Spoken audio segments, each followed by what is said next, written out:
In Pokemon, the rock type to me has always felt a little bit off. I think that this is mostly due to the fact that it's defined by its relationships to its two sister types. It's not as good defensively as the steel type, but it also lacks that raw power of the ground type. Rock really tries to compete with both of these in both of their specialisms, and it just doesn't work.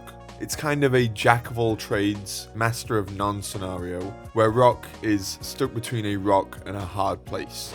Oh, brother, this guy stinks! The decision to have Rock and Ground be two separate typings to me always came across as really weird because it's not something we see in other media franchises. Most franchises have something like an Earth type. They don't differentiate between big stones that are above the ground and little stones that make up the ground. I think that the only reason why we don't consider this weird is because we've had 30 years of this differentiation, and now they've evolved into very different types. However, it's important to remember that from the very beginning, these two types were very much tied together. Nearly half of all the ground types in Generation 1 were rock types, and more than half of all the rock types in Generation 1 were ground types. I like to think of Pokemon types having archetypes. So for example, Psychic has strong special moves, Poison relies on status, but Ground is definitely a pure power type. It's one of the best offensive typings in the game, as it hits a lot of Pokemon that can be really hard to find weaknesses for, such as Electric or Steel. The Ground type also has access to Earthquake, which has a claim of being one of, if not the best moves in the whole of the game. 100 base power with 100 accuracy and no drawbacks is unheard of. Sure, a lot of Pokemon might be immune to it, but this can also help you in doubles, where you can have a partner that won't be hit by collateral damage. What makes Earthquake so good is it's so consistent. I would argue that no move has been so consistent for so long. From the moment that you begin to play Pokemon, you soon realize that one of the best strategies you can make is just to click Earthquake over and over again. Rock, on the other hand, suffers massively from a lack of consistency. The highest power, 100 accuracy physical move in the Rock type arsenal is Mighty Cleave, which only Iron Boulder gets. If you don't go by this, it's Smackdown, which is 15 points weaker than unboosted knockoff. Smackdown is only 10 power more than the starter moves Tackle and Scratch.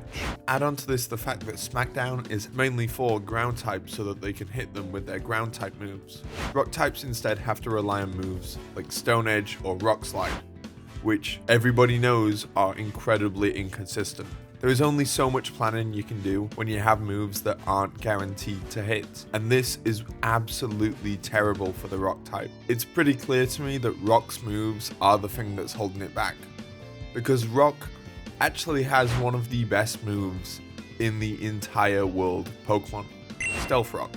While most of the Rock type direct attacking moves are inconsistent, Stealth Rock is incredibly consistent. You probably don't get a move more consistent than Stealth Rock. It's metagame defining. It forces teams to build around it.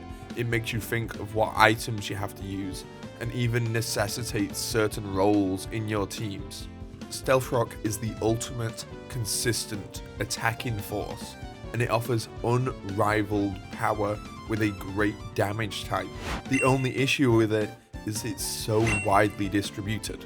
This means that essentially, why would you use Rock type to set up Stealth Rocks when a lot of other Pokemon can? Ground is a better type in pretty much every scenario, and this shows. In OU, there are 2 Stealth Rock users that are Rock type, but there are 5 Stealth Rock users which are Ground types. Ground is just way better at anything else other than rocks, and you don't need to be a rock type to set up rocks.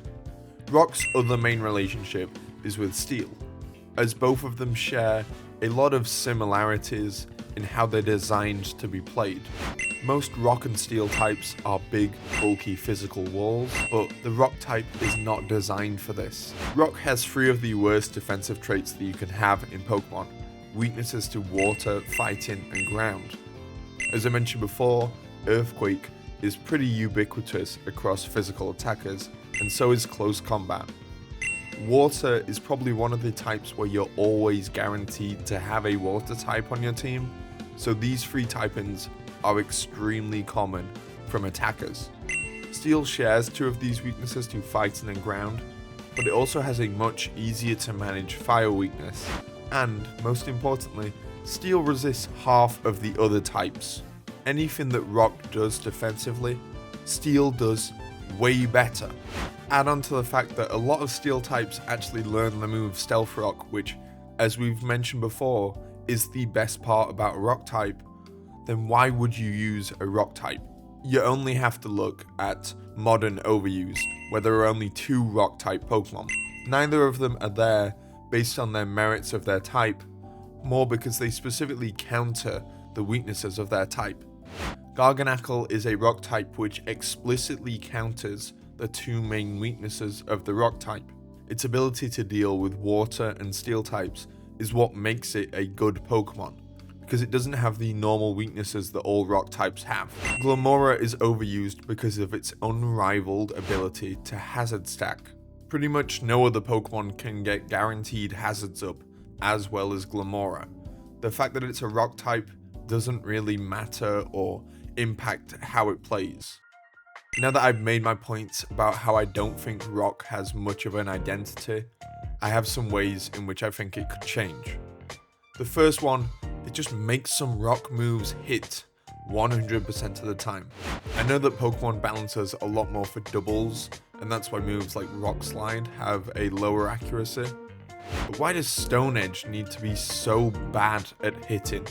Or why does Head Smash, a move which is probably going to knock you out anyway, need to have a 20% chance that it just doesn't hit? Another change that would work would be giving Stab to Stealth Rocks, but this would be absolutely overpowered. Stealth Rock is already too good, so let's buff it by weakening it.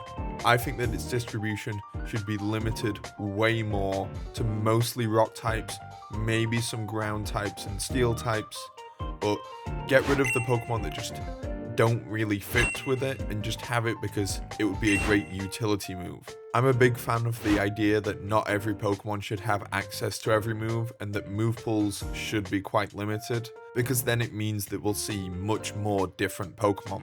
I'd like to see Rock get a few traits that don't overlap with his Steel type, and one of these would be an electric resistance. To balance this out, I actually think that Steel should be given a weakness to Electric, just so Electric doesn't lose out on this. Also, maybe we could also get rid of Rock's weakness to Ground, just because I also think that this really holds back the Rock type, and wouldn't necessarily weaken Ground too much. I feel as though these changes would make Rock feel much more like its own type, and not just a competitor to Ground and Steel. Can you think of any other changes that you might like to see, or do you think my changes are too overpowered? If you've enjoyed the video, I hope that I've earned a like or a subscribe from you. Thank you.